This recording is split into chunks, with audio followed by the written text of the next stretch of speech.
உயர்ந்த இடத்தில் இருக்கும் போது உலகம் உன்னை மதிக்கும். உன் நிலைமை கொஞ்சம் இறங்கி வந்தால் நிழலும் கூட விதிக்கும்.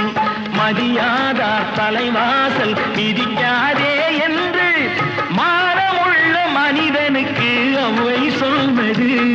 அது அவ்வை சொன்னது, அதில் அர்த்தம் உள்ளது.